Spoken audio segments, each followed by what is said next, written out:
النبي الكريم الأمين ونحن على ذلك لمن الشاهدين والشاكرين والحمد لله رب العالمین۔ انتہائی معزز محترم مکرم سامعین، جیسا کہ آپ حضرات کو معلوم ہے کہ وقت بہت مختصر ہے، اور اس مختصر سے وقت میں ہم نے جناب نذیر صاحب ان کی اہلیہ کے ایصال ثواب کرنا ہے۔ دعا ہے کہ اللہ سبحانہ و تعالی اس مختصر سے وقت کو میرے لیے، آپ کے لیے قیمتی بنا دے، اور جو ان کی اہلیہ دنیا سے رخصت ہو چکی ہیں ان کے لیے باعث نجات بنا دے۔ تو اس مختصر سے وقت میں میری ذمہ داری یہ ہے کہ میں حق اور سچ بیان کروں، آپ کی ذمہ داری یہ ہے کہ آپ نے کان کھول کر دماغ کو صحیح طریقے سے مضبوط رکھ کر سماعت کر کے عمل کرنے کی نیت سے سننا ہے۔ اگر ہم عمل کرنے کی نیت سے سنیں گے تو سرکار دو عالم صلی اللہ علیہ وآلہ وسلم بھی راضی ہوں گے اور اللہ تعالیٰ بھی راضی ہوں گے۔ اور میرا اور آپ کا یہ ایمان ہے کہ ہم جو ذکر حضور پاک صلی اللہ علیہ وآلہ وسلم کا کریں، صحابہ کرام کا کریں، حضور کی بیویوں کا کریں، حضور کی آل اولاد اہل بیت کا ذکر کریں، میرا اور آپ کا ایمان ہے ان سب کا ذکر بھی ایصال ثواب کے لیے کافی ہے۔ ایمان ہے کہ نہیں ہے؟ جس کا ایمان ہے وہ ذرا توجہ سے سنے۔ میرے اور آپ کے رب نے 22ویں سپارے کے اندر، اس سے پہلے 21واں سپارہ آتا ہے، 21ویں سپارے کے اندر میرے اور آپ کے رب نے سورت لقمان سورت نمبر 29 کی آیت نمبر 57 کے اندر فرمایا، کل نفس ذائقۃ الموت۔ ارے انسان، ارے موت تک یاد آنے والے انسان، میں تم کو یہ بتا دینا چاہتا ہوں، کل نفس ذائقۃ الموت، ایک دن ہر انسان کو، ہر نفس کو موت کا ذائقہ چکھنا ہے۔ ارے اللہ، ہم کیا کریں پھر موت کا ذائقہ چکھنا ہے؟ اللہ فرماتا ہے تمہیں نہیں پتا موت کا ذائقہ چکھنا ہے؟ میں کس وجہ سے بتا رہا ہوں، میں اس وجہ سے بتا رہا ہوں۔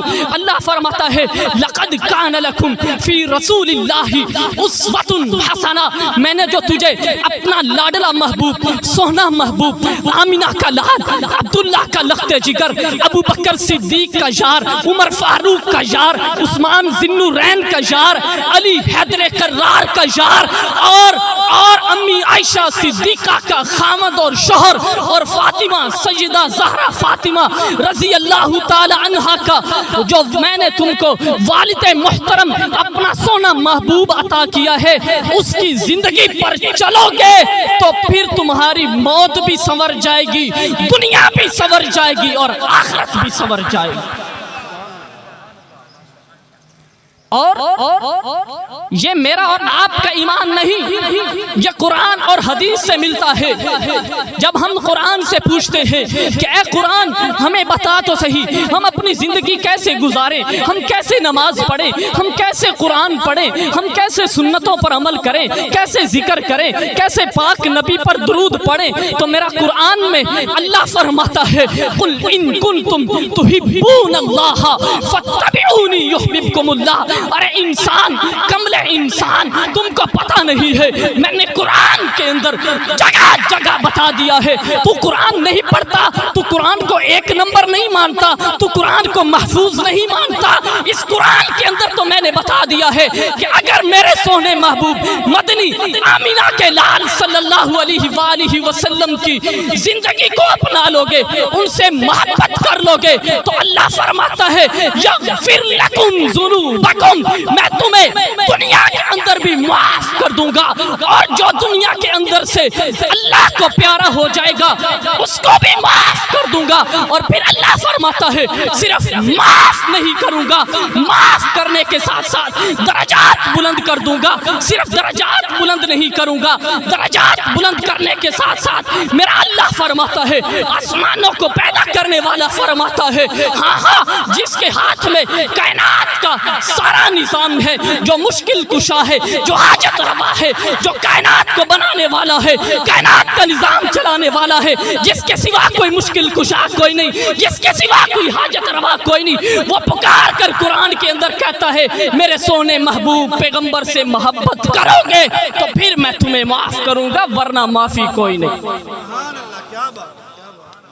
تو وہ سونا پیغمبر، سونا لاڈلا پیغمبر صلی اللہ علیہ وسلم، میرا اور آپ کا ایمان ہے وہ آخری نبی ہیں، اس کے بعد کوئی نبی نہیں، وہ آخری رسول ہے، اس کے بعد کوئی رسول نہیں۔ سورۃ الاحزاب سورۃ نمبر 33 کی آیت نمبر 40 کے اندر اللہ فرماتا ہے ما کان محمد ابا احد من رجالکم ولکن رسول اللہ وخاتم النبیین۔ ارے لوگو، یہ جو میں نے تمہیں اپنا محمد عطا کیا ہے یہ آخری نبی ہے، اس کے بعد کوئی نبی نہیں ہے، اس کے بعد کوئی نبی ہونے کا، کوئی رسول ہونے کا دعویٰ کرے گا وہ جھوٹا کہلائے گا، کذاب کہلائے گا، قیامت تک لوگ اسے لعنتیں دیتے رہیں گے، قیامت تک وہ ذلیل رسوا بدبخت ہوتا جائے گا۔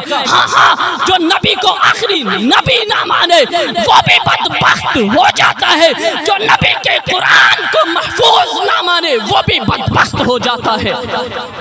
اس وجہ سے آج ہم ایصال ثواب کے لیے اس قرآن کو پڑھنے جا رہے ہیں، اس ایصال ثواب کے لیے قرآن کو پڑھیں گے، اور قرآن پاک پڑھ کر ہم جناب نذیر صاحب کی اہلیہ کو ہم ایصال ثواب کریں گے۔ لیکن میرے بھائیو اور دوستو، آپ کو پتہ ہے اس طرح کتنی ہماری زندگیوں کے اندر فوتگیاں ہوئی، کتنی ہوئی، ہم کتنیوں کے اندر شرکت کر چکے ہیں، کتنوں کا جنازہ اٹھا چکے ہیں، کتنوں کو غسل دے چکے ہیں۔ لیکن یہ میرے دوستو، یہ ہم صرف غسل دینا نہ سمجھیں، یہ صرف جنازہ پڑھنا نہ سمجھیں، ہر جنازہ، ہر غسل ہمیں ایک میسج دے کر جاتا ہے کہ اے انسان، ایک دن تم کو بھی یہ دنیا چھوڑ کر میرے واپس آنا ہے۔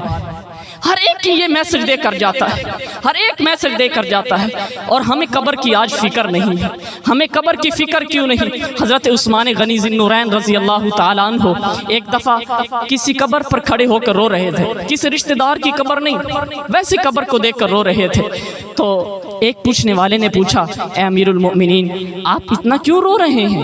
اور وہ بھی قبر کو دیکھ کر، کسی کی قبر ہے، آپ کے رشتہ دار کی قبر تو نہیں، آپ اتنا کیوں رو رہے ہیں؟ تو حضرت عثمان غنی رضی اللہ تعالیٰ عنہ نے میرے 35 والے دوستوں جو جواب دیا ہے نا، وہ جواب سونے سے لکھنے والا ہے، وہ جواب میری اور آپ کی زندگی بدل سکتا ہے۔ جو آج ہم نمازیں نہیں پڑھ سکتے، آج اگر ہم اس کو سن لو تو 5 وقت کا نمازی بن جائیں گے۔ آج اگر ہم اس کو توجہ سے سن لیں تو گھر گھر کے اندر تلاوت کی آواز آئے گی۔ آج اگر ہم حضرت عثمان غنی نے جو جواب دیا ہے اگر اس کو سمجھ لیں تو ہمارے بچے نیک بن جائیں گے۔ لیکن مسئلہ یہ ہے آج ہم دین سے دور، حضور علیہ السلام کی سیرت سے دور، حضور علیہ السلام کے حیات طیبہ کو پڑھنے سے دور۔ جب ہماری زندگی اس سیرت سے دور ہوتی جائے گی تو پھر لاکھ بیان ہوتے رہیں، لاکھ مولوی حضرات، علماء حضرات بیان کرتے رہیں، لیکن جب ہم نے نیت نہیں کرنی نا عمل کی، اپنے آپ کو جھنجھوڑنے کی، تو پھر عمل تب تک زندگی نہیں بنے گی۔ تو کوشش کریں عمل کرنے کی۔ میں جواب بتانے لگا ہوں کہ پوچھا کہ آپ قبر پر اتنا کیوں رو رہے ہیں؟ حضرت عثمان غنی رضی اللہ تعالی عنہ نے فرمایا القبر اول منزل من منازل الاخرہ، کہ قبر آخرت کی منزلوں میں سے پہلی منزل ہے۔ قبر آخرت کی منزلوں میں سے پہلی منزل ہے۔ مثلا قبر کے اندر، پھر اس کے بعد حشر، پھر اس کے بعد پل صراط، اس طرح چلتی چلتی جتنے بھی آخرت کی منزلیں ہیں ان سب میں سے پہلی منزل قبر ہے۔ حضرت عثمان نے فرمایا کہ جو بندہ اس قبر کی منزل کو پار کر لیتا ہے تو اللہ تعالیٰ اس کی برکت سے اگلی منزلیں بھی آسان کر دیتا ہے۔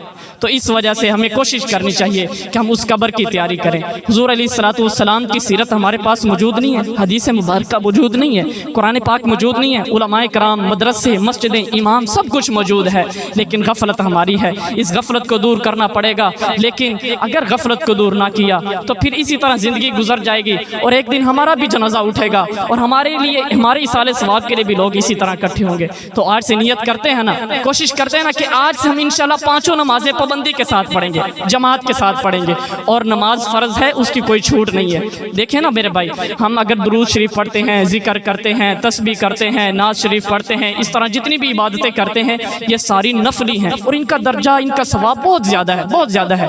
لیکن اگر کوئی بندہ اس کو نہ پڑھے گا تو گناہ نہیں ملتا۔ اگر بندہ کوئی فرض نماز چھوڑ دے تو اس کا بڑا سخت گناہ ہے۔ کیونکہ آپ علیہ الصلوۃ والسلام نے فرمایا نا کہ نماز یہ اسلام اور کفر کے درمیان فرق کرنے والی چیز ہے. فرمایا جو بندہ نماز اہتمام سے پڑھتا ہے سمجھ لو یہ مسلمان ہے، جو نہیں پڑھتا سمجھ لو وہ کافر ہے. تو اس لیے کوشش کریں، ہمارا ایمان ہے، ہم نے کلمہ پڑھا ہے، ہم حضور علیہ الصلوۃ والسلام کو بھی مانتے ہیں. حضور علیہ الصلوۃ والسلام کے صحابہ کرام، آپ علیہ الصلوۃ والسلام کی ساری بیویوں، حضور علیہ الصلوۃ والسلام کی ساری بیٹیوں، حضور علیہ الصلوۃ والسلام کی ساری آل اولاد اہل بیت کو مانتے ہیں، ان سے محبت رکھتے ہیں، عقیدت رکھتے ہیں، ان کی شانیں بیان کرتے ہیں. لیکن زندگی تب ہی بدلے گی جب ہم ان سے محبت کے ساتھ ساتھ ان کی زندگیوں کو پڑھیں گے. تو کوشش کریں گے نا انشاءاللہ. آخر میں ایک شعر پڑھ کر آپ سے اجازت چاہتا ہوں کہ شاعر لکھتا ہے، جان جس میں بھی ہے اسے رزق خدا دیتا ہے، جان جس میں بھی ہے اسے رزق خدا دیتا ہے. وہ تو پتھر میں بھی کیڑوں کو غذا دیتا ہے، وہ تو پتھر میں بھی کیڑوں کو غذا دیتا ہے. وہ اجالوں کو نور دیتا ہے، وہ اجالوں کو نور دیتا ہے. ذکر اس کا سرور دیتا ہے. ارے اس سے مانگنا ہے تو کھل کے مانگ، وہ رب ہے ضرور دیتا ہے، وہ رب ہے ضرور دیتا ہے. وہ ازل سے ہے وہ ابد تک رہے گا، وہ ازل سے ہے وہ ابد تک رہے گا. جس کا عقیدہ ہے وہ اگلے مصرے پر توجہ کر کے سنے گا، سن کر دل سے سبحان اللہ نکالے گا. میں کہنے لگا ہوں وہ ازل سے ہے ابد تک رہے گا، وہ ازل سے ہے ابد تک رہے گا. یہی عقیدہ انسان کو انسان بنا دیتا ہے. وما علینا الا البلاغ المبین.